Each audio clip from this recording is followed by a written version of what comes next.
C'est Laurent qui m'a appelé le matin, enfin au milieu de matinée, en me disant est-ce que tu as appris ce qui s'était passé au CSC. Je dis non, pas du tout. Alors il m'a raconté.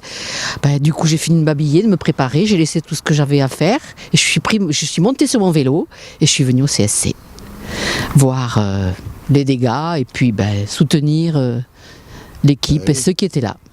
Voilà. Très bien. Et bien sûr,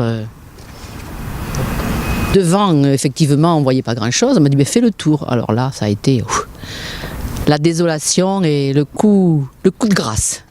Voilà. De grâce, carrément. Ah oui, carrément. Ouais, moi, j'étais pas sur Rosé quand j'ai appris la nouvelle, puisque j'étais à Font-Romeu. Mais bon, en lisant les messages, j'ai tout de suite... pour le CSC a brûlé. J'étais en famille, donc... on m'a dit, mais qu'est-ce qui t'arrive? Je dis, voilà, quand même une drôle de nouvelle, quand même, c'est à brûler. Donc je suis allé voir les photos, alors impressionné quand même. J'ai envoyé un petit message de soutien, tout ce que je pouvais faire de Font-Romeu, je ne pouvais pas faire grand-chose. Envoyer de la neige. Ah oui, envoyer de la neige, j'aurais pu, oui. Et je suis arrivée samedi soir de la semaine, donc je suis quand même passée justement en voiture devant, parce que je repartais le dimanche matin. Mais j'ai dit, je vois rien, ils ont déjà tout réparé, c'est quand même pas possible. Et puis, oui. Et donc, j'ai repris le train le lendemain matin, j'allais sur la région parisienne. Et bon, j'ai regardé les photos. Après, j'ai vu que les travaux les demandaient plus d'1 an. J'ai dit non, ça ne devait pas être ce que j'ai vu. Ça devait pas être devant, ça devait être derrière. Voilà. Et quand je suis revenue donc hier, samedi là, je refais un tour. Et j'ai dit d'accord, je comprends maintenant. C'est vrai que c'est une vraie désolation, quoi. C'est quand même c'est notre équipement de quartier, quoi. Et donc voilà, il est parti en fumée un petit peu, quoi. Et alors maintenant que le choc, on va dire le gros du choc est passé, comment est-ce que vous envisagez l'avenir? Voilà, tout simplement. Est-ce que vous avez on se retrousse les manches. On va pas baisser les bras, surtout. On se retrousse les manches. Non. On va continuer dans d'autres locaux, mais autrement, forcément, on va sans doute faire des choses différentes, puisqu'on ne pourra pas faire tout ce qu'on avait prévu, certainement dans les locaux du CSC, puisque la grande salle ne sera pas disponible. Mais on ne va pas se laisser aller, quoi. Le CSC continue. Et puis, c'est une occasion peut-être de revenir dans des quartiers comme à la Noël, c'est sûr, on y est déjà venu, mais on va y revenir, voilà. Peut-être qu'on sera bien accueillis. On espère. Daniel, un petit mot? Moi, j'espère que c'est l'occasion pour que la municipalité fasse un petit bonus sur l'équipement. C'est-à-dire qu'on ait enfin des salles d'activité, la tranche numéro 2, voire même vraiment les prémices d'une base nautique, qu'on profite de la Sèvre. Voilà, il faut qu'on sorte de cette épreuve avec un plus, quoi. Enfin, que le CSC ressorte avec un plus. Comme le phénix. Voilà. On va renaître de nos cendres. L'agrandissement.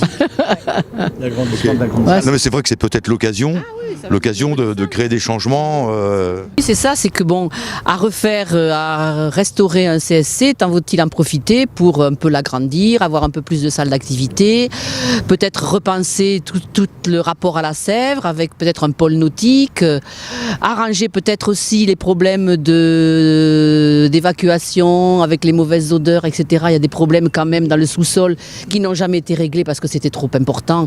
Il faut certainement casser tout ça. Je pense que c'est aussi le moment, non pas de reconstruire à l'identique, mais d'en profiter pour améliorer cet outil de travail merveilleux sur le quartier de la Blordière. Et peut-être aussi réimaginer une nouvelle organisation dans votre manière de fonctionner, de proposer des activités. Pourquoi pas, oui. De toute façon, tout est à repenser maintenant. Hein, voilà, on va refaire les choses, on va réorganiser, repenser, voilà. Est-ce que vous avez eu un peu le retour des habitants ? Il y a pas mal de témoignages qui ont été envoyés, les gens qui sont venus aussi sur place. Oui, les gens du quartier sont choqués. Hein. Peut-être que le café sont choqués, c'est-à-dire qu'ils ne comprennent pas, quoi. Ils ne comprennent pas pourquoi le CSC, qui est quand même un outil à leur service, au service des habitants du quartier, c'est ça. Mais c'est pas le premier incident dans le quartier. Non, non, c'est vrai que l'école de Lougdinier a été touchée. Il y a déjà eu un problème avec l'annexe qu'on avait à la Noël sur l'espace numérique. Oui, c'est sûr. Mais pour le moment, on ne peut avoir que des questions, pas de réponse. Et on espère qu'elle en aura un jour, par contre. On a l'impression que comme c'est une personne ou des personnes qui en veulent au système un peu éducatif, puisqu'apparemment ce sont toujours pour l'instant des lieux qui sont quand même liés et du quartier et liés au système éducatif. Alors voilà.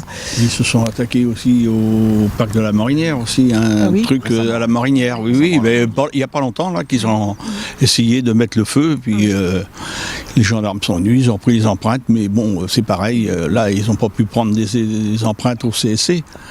Je suppose que tout est brûlé, quoi.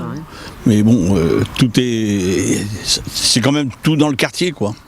C'est dommage, quoi, que essayer de saccager le quartier, quoi. Oui, qu'un quartier qui a toujours été, quand on a fait le travail sur le renouvellement du projet social, on a fait des interviews à l'Intermarché et tout, et unanimement, les gens disaient on est bien dans notre quartier, c'est un quartier convivial, c'est calme, on est bien. Ah là, il y a des gens qui sont inquiets. Hein. Il y a vraiment un sentiment, un petit sentiment d'insécurité qui commence à monter. Moi, les gens que j'ai pu rencontrer, ils disent mais enfin, qu'est-ce qui se passe dans notre quartier, quoi. Donc, il y a vraiment quelque chose. Ah ben oui, je pense qu'il faut le prendre en compte, oui. Oui. La fête du quai Léon Séché cette année, je pense qu'on va faire quelque chose. Enfin bon, je ne suis pas toute seule, on va en reparler, mais a priori la fête telle qu'on pensait la faire, elle ne sera pas, parce que c'est pas possible. Les équipes vont être mobilisées vers d'autres choses pour justement remettre en route au moins tout ce qui existe. Donc ça va forcément prendre beaucoup d'énergie.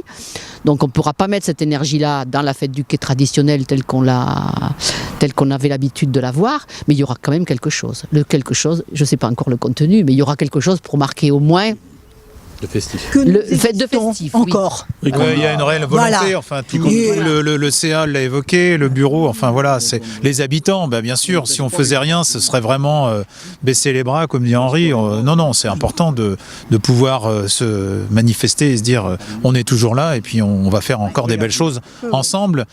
Pendant de nombreuses années, on espère. Oui, on va marquer la continuité. Par contre, ce qu'il y a, c'est qu'on a besoin de soutien des gens, mais on a aussi besoin de gens qui s'impliquent à l'intérieur du CSC, au conseil d'administration, au bureau. Il faut absolument que les gens sachent que sans une association qui fonctionne, tout ce qu'il y a dans le CSC n'existerait pas. Donc il faut absolument que chacun mouille un peu sa chemise ou donne sa petite part pour investir dans le CA du CSC, le bureau, etc. Beaucoup de gens sur les réseaux sociaux nous disent à quoi on peut être utile, vous avez besoin de quoi ? Voilà, comme dit Marie-Claude, c'est important, c'est d'avoir aussi les ressources, de venir nous épauler sur toutes les semaines un petit peu, faire du bénévolat. Enfin, nous, on est très très investis sur le CA, sur le bureau, mais on a besoin, parce que même le comité de pilotage, voilà, il y a des gens qui sont là depuis 20 ans. Henri, on est aussi le témoin, mais depuis le début. Mais après, voilà, il y a aussi une population qui vieillit, donc on a besoin aussi de pouvoir renouveler, qu'il y ait aussi des jeunes gens du quartier. On voit bien Rezé se rajeunit, donc les enfants vont dans les écoles. Pourquoi on fait un tas d'activités, donc c'est aussi les parents peuvent être sensibilisés et mobilisés pour nos instances. Et ça, c'est ce qu'on a le plus besoin à l'heure actuelle, oui. Très bien. Merci beaucoup, amis du CSC, du bureau. Merci. Et à très bientôt. En tout cas, avec ce message plein d'espoir. Bravo. Voilà. Samedi 23 février. Oui, rendez-vous au Café solidaire. Café solidaire, samedi 23 février, ici, donc à la Maison du Jaunet, au 30 bis rue Bonamy. Voilà, on va faire une petite matinée sympa avec des musiciens, des compagnies, tous les bénévoles, les habitants. Donc venez nous rejoindre pour nous soutenir.